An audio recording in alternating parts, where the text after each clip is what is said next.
जय हिंद दोस्तों, मैं काशी पूर्वे आप लोग के बीच पुनः इंग्लिश को एक नए अंदाज में लेकर के आया हूँ। मेरे चैनल का नाम है इंग्लिश विंग्लिश। तो आप लोग आज पढ़ेंगे इंग्लिश क्लास में सेंटेंस से रिलेटेड बातों। सेंटेंस है क्या, सेंटेंस के कितने भेद होते हैं, सेंटेंस में किन किन चीज़ों का प्रयोग होता है, यह सब हम लोग आज जानेंगे। तो आप लोग ज़्यादा से ज़्यादा इस वीडियो को शेयर करें, सब्सक्राइब करें। आप लोग से रिक्वेस्ट है कि आप लोग कमेंट बॉक्स में जाकर अपनी राय अवश्य दें। तो चलते हैं हम लोग, आज पढ़ते हैं सेंटेंस। सेंटेंस क्या है?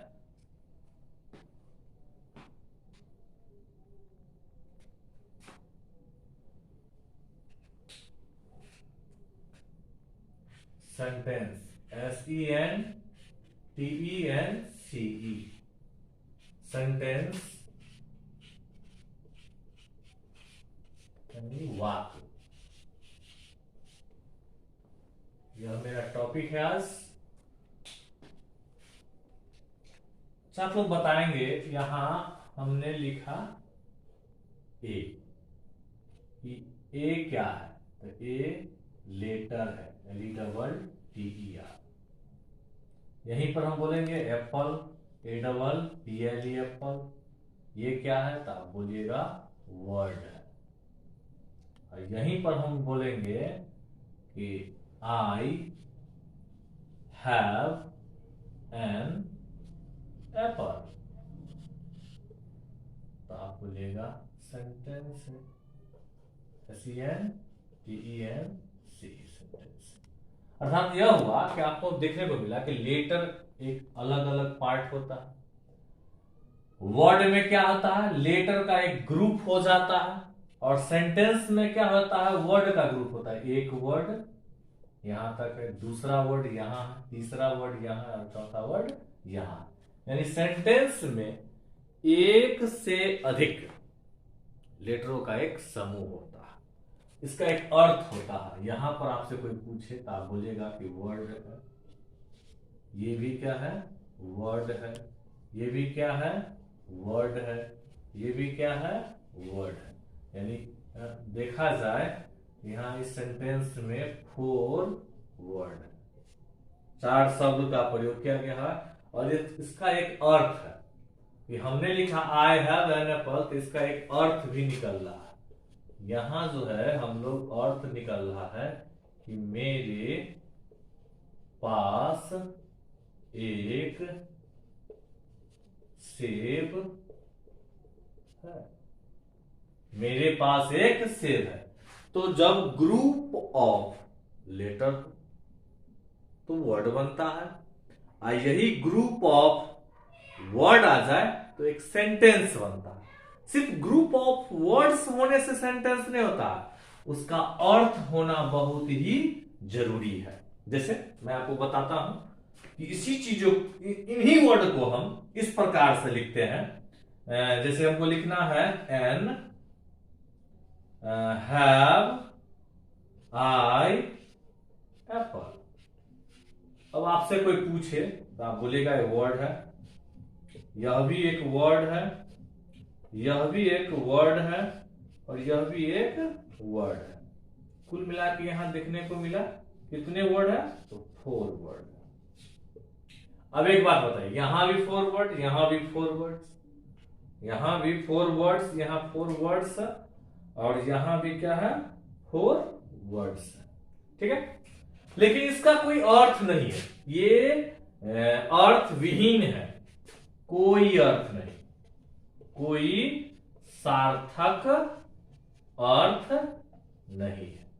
सार्थक अर्थ नहीं होने के कारण हम इसे, इन 4 शब्दों के समूह को सेंटेंस, SENTENCE, सेंटेंस नहीं है, नहीं कर सकते हैं। यह सेंटेंस है और यह सेंटेंस नहीं है। वही वर्ड यहां भी यूज है, यही वर्ड यहां भी यूज है, लेकिन दोनों में क्या है? आपको अंतर है। क्या अंतर है? तो यहां आप देखने को मिला कि इसका एक सार्थक अर्थ निकल गया। क्या निकला? मेरे पास एक सेब है। मेरे पास क्या है, एक सेब है। अर्थ निकल गया, वही वर्ड था। उसी वर्ड को हम क्या किए, एक सिस्टमेटिक तरीका से नहीं लिखे, जिसके कारण क्या हो गया, इसका कोई अर्थ नहीं निकला, और इसीलिए यह क्या हुआ, सेंटेंस नहीं हुआ, यानी इसको हम सेंटेंस नहीं कह सकते हैं। तो लेटर एक एक करके है, टोटल लेटर 26 है। लेटर का समूह जब बन जाता है तो हम लोग वर्ड कहते हैं, और जब वर्ड का समूह बन जाता है तो हम लोग सेंटेंस कहते हैं। अब हम जानेंगे कि यह तो जाने कि भाई कैसा दिखता है लेटर, कैसा वर्ड होता है, कैसा सेंटेंस होता है, किस प्रकार से सेंटेंस बनता है। और कोई भी सेंटेंस होता, कोई भी सेंटेंस सार्थक तब होता है जब वह सब्जेक्ट, वर्ब और एग्रीमेंट के नियमों को फॉलो करे। कोई भी सेंटेंस सार्थक तब ये होता है जब वह सब्जेक्ट, वर्ब और एग्रीमेंट के नियम को फॉलो करे। सब्जेक्ट हो, सब वर्ब हो, और इनके बाद जो है अन्य शब्दों का प्रयोग। अब सवाल है कि सेंटेंस है, जैसे हमने कहा कि आई हैव एन एप्पल। अब यह एक सेंटेंस है, हमने कहा यह एक सेंटेंस है, ठीक है। अब सेंटेंस है तो यह एक वर्ड है, यह भी एक वर्ड है, यह भी एक वर्ड है, और यह भी एक वर्ड है। अब आप लोग बताइए कि वर्ड को उसके काम के आधार से 8 भागों में हम लोग बांटते हैं, जो पार्ट ऑफ स्पीच होता है। अब यह वर्ड तो है, लेकिन कौन सा वर्ड है, तो यह प्रीपोजिशन है, यह प्रोनाउन है, PRONOUN प्रोनाउन है। यहां जो है हैव जो है, यह क्या है, वर्ब है। अब आपसे कोई पूछे कि एन क्या है, तो आप बोलेंगे आर्टिकल, यानी एडजेक्टिव है। अब आपसे कोई पूछे एप्पल क्या है, तब बोलेंगे नाउन है। सारा का सारा तो वर्ड ही था, लेकिन उसके काम के आधार से इनका अपना अपना एक काम है, अलग है। किसी का नाम बताना है, किसी का नाम के बदले आना है, कोई काम का बताता है, कोई विशेषता बताता है, तो ये अलग अलग वर्ड है। यानी देखने को यह मिला कि कोई भी सेंटेंस हो, उन सेंटेंसों में 8 जो भेद होते हैं पार्ट ऑफ स्पीच के, उन 8 भेदों का सेंटेंस में प्रयोग होता है। कोई जरूरी नहीं है कि ये 8 शब्द एक ही सेंटेंस में मिले या न मिले, लेकिन यह जरूरी है कि इन्हीं में से ही कोई ना कोई, कभी नाउन रहेगा, कभी प्रोनाउन रहेगा, कभी एडजेक्टिव रहेगा, लेकिन इन्हीं 8 में से कोई ना कोई शब्द का प्रयोग सेंटेंस में रहता है, और सार्थक होता है तब वह अर्थ निकलता है, और जब अर्थ निकलता है तब ये वह सेंटेंस कहलाता है। अब हम लोग यह एक डेमो समझे हैं, इसके बाद हम लोग समझेंगे कि सेंटेंस किसे कहते हैं और सेंटेंस को कितने भागों में बांटा गया है, ठीक है। अब हम लोग इसके बाद फिर समझेंगे तत्व के आधार से सेंटेंस में, कोई भी दुनिया का सेंटेंस हो, सेंटेंस में 2 ही चीज होते हैं, एक सब्जेक्ट और एक प्रीडिकेट। तो आप लोग चलते हैं इसके ठीक आगे, आप लोग स्क्रीनशॉट ले लें। हम लोग इसके बाद पढ़ेंगे सेंटेंस का परिभाषा। तो हम लोग क्या कर रहे हैं, सेंटेंस की परिभाषा को जानेंगे। सेंटेंस हम इससे पहले बताए थे कि ग्रुप ऑफ वर्ड्स, हमने कहा था कि लेटर का जो ग्रुप होता है तो वो क्या कहलाता है, तो वर्ड कहलाता है, और वर्ड का जो ग्रुप होता है वो क्या कहलाता है, सेंटेंस कहलाता है। तो यहां लिखा हुआ है group of words, sentence is a group of words. Sentence है क्या, तो ग्रुप ऑफ वर्ड्स, शब्दों का समूह है। क्या है, विच मेक्स कंप्लीट सेंस, जो क्या करता है, पूर्ण अर्थ देता है। माने शब्दों के ऐसे समूह जिनसे निश्चित अर्थ निकले, क्या निकले, निश्चित अर्थ निकले, तो क्या कहलाता है, सेंटेंस कहलाता है। इस चीज को फोकस करेंगे, क्या कहलाता है, ग्रुप ऑफ वर्ड्स और कंप्लीट सेंस, तब क्या होता है, सेंटेंस होता है। यानी शब्दों का समूह भी हो और उसका कुछ अर्थ भी निकले, तो क्या होगा, सेंटेंस होगा। Example, I have a pen, मेरे पास एक कलम है। देखिए यहाँ 1 2 3 4 वर्ड काम कर रहा, कोई जरूरी नहीं है, आगे देखिए वो खाता है, दो ही वर्ड है, एक ऐसा है जिसमें सिर्फ एक वर्ड है, ठीक है। और यहाँ आई प्रोनाउन है, हैव वर्ब है, ये आर्टिकल है, और पेन नाउन है, यहाँ ही प्रोनाउन है, इट्स वर्ब है, यहाँ गो सिर्फ क्या है, वर्ब है। तो एक शब्द का भी सेंटेंस हो सकता है और अनेक शब्द का भी सेंटेंस हो सकता है। कम से कम छोटा से छोटा सेंटेंस यही है गो, यानी एक शब्द से लेकर के अनेक शब्दों का सेंटेंस हो सकता है, जिसमें ग्रुप ऑफ वर्ड्स भी हो सकता है और कंप्लीट अर्थ भी हो। अब सेंटेंस को हम लोग दो भागों में बांटते हैं, एक अर्थ की दृष्टि से अकॉर्डिंग टू मीनिंग, और दूसरा है रचना की दृष्टि से अकॉर्डिंग टू स्ट्रक्चर। अब हम लोग पहले जानेंगे अर्थ की दृष्टि से। तो अर्थ के दृष्टि से मुख्य रूप से 5 भेद होते हैं। कितने भेद होते हैं? अर्थ की दृष्टि से मुख्य रूप से 5 भेद होते हैं। लेकिन कुछ विद्वानों का मानना है कि नहीं भाई, छठा भेद भी होता है, तो हम उनके बातों को भी जानेंगे। 5 भेद क्या है? तो है असर्टिव या डिक्लेरेटिव सेंटेंस, सकारात्मक या स्वीकारात्मक सूचक वाक्य। इसमें क्या होता है, किसी भी कथन का करने और न करने दोनों का बोध होता है। इनके बाद है इंट्रोगेटिव सेंटेंस, इंटेरोगेटिव सेंटेंस, प्रश्न सूचक या वाक्य या प्रश्नात्मक वाक्य, इससे प्रश्न पूछा जाता है। इसके अंत में फुल स्टॉप का प्रयोग होता है और इसके अंत में क्वेश्चन मार्क का प्रयोग होता है।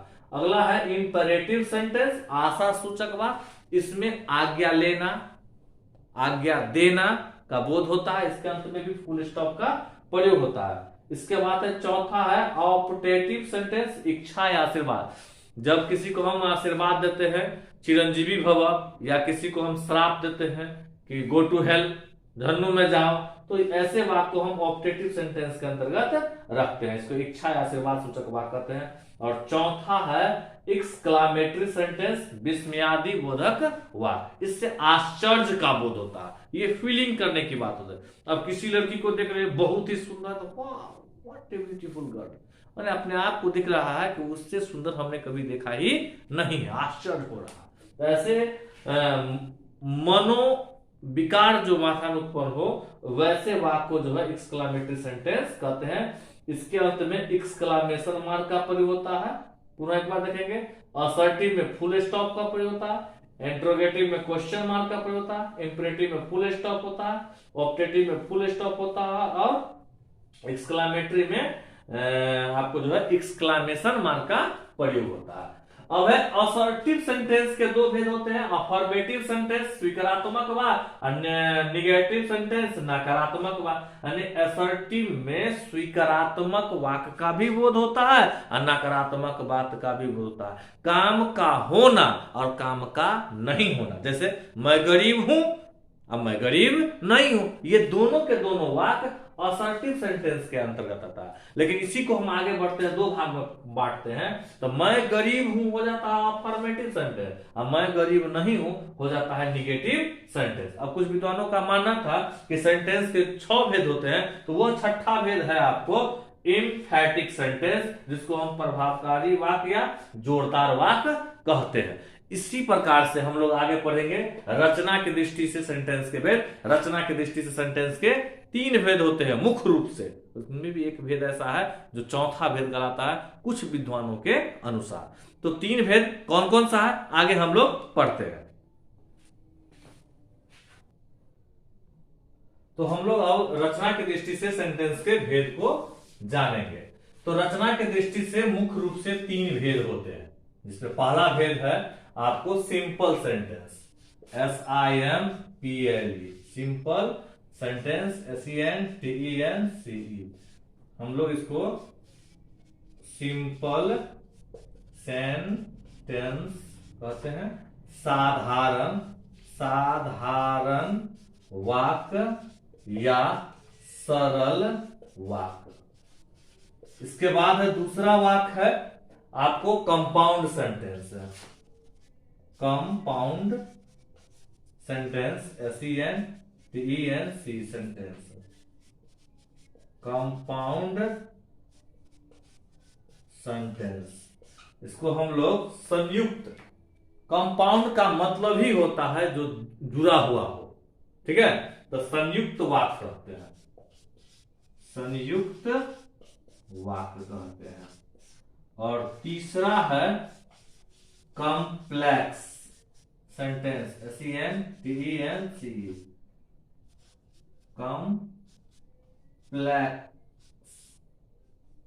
कॉम्प्लेक्स सेंटेंस, जिसको हम लोग मिश्र वाक्य कहते हैं, मिश्र वाक्य कहते हैं। कॉम्प्लेक्स है, कॉम्प्लेक्स सेंटेंस, जिसको हम लोग मिश्र वाक्य कहते हैं। तो पढ़ेंगे हम लोग पढ़ेंगे सिंपल सेंटेंस, साधारण या सरल वाक्य, कंपाउंड सेंटेंस यानी कि संयुक्त वाक्य, कॉम्प्लेक्स सेंटेंस यानी कि मिश्र वाक्य। ये तीनों सेंटेंस के अंत में आपको फुल स्टॉप का ही प्रयोग रहता है। और कुछ विद्वान का मानना है कि न भाई चौथा भी होता है, 4 भेद होते हैं। तो चौथा क्या है? तो चौथा सेंटेंस है मिक्स्ड सेंटेंस। कुछ विद्वानों के अनुसार जो है, कुछ विद्वानों के अनुसार 4 भेद होते हैं। तो यही चौथा भेद है आपका, जो है क्या कहलाता है? Mixed sentence. मिक्स्ड सेंटेंस क्या कहलाता है? Mixed sentence, SENTENCE sentence, sentence. ठीक है, चौथा भेद है मिक्स्ड सेंटेंस। ठीक है, तो हम लोग पढ़ेंगे सिंपल, कंपाउंड, कॉम्प्लेक्स और मिक्स्ड सेंटेंस। देखिए मुख्य रूप से कितने हैं? 3 ही है, सिंपल है, कंपाउंड है और कॉम्प्लेक्स है। अब हम लोग क्या करेंगे, इसके आगे पढ़ेंगे, सभी का अलग अलग से डिफिनीशन पढ़ेंगे कि किसका क्या भेद होता है। ठीक है,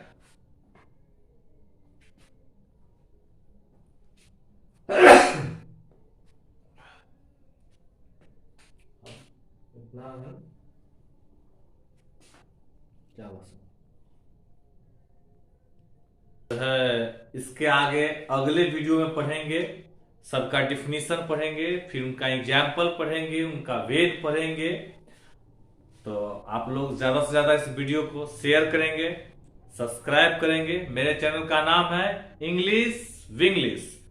आप लोग का जो प्यार मिलेगा, उसी प्यार के बदौलत मैं अगला वीडियो बना पाऊंगा। आपको कैसा लगा सेंटेंस का क्लास, आप अपने कमेंट बॉक्स में जा करके अपनी राय अवश्य दें, ताकि मैं अगले वीडियो पर जो है उन चीजों को गौर करूं और सुधार भी करूं। ठीक है, क्योंकि प्रॉपर कभी लाइट प्रॉब्लम रहती है, कभी कुछ प्रॉब्लम रहता है, तो इन सब चीजों से वजह से भी जो है हम बीच में क्लास लंबा गैप हो जाते हैं। तो अब लगातार हम लोग रहेंगे, ज्यादा से ज्यादा आप चैनल को सब्सक्राइब करें। जय हिंद, फिर मिलते हैं अगले क्लास में।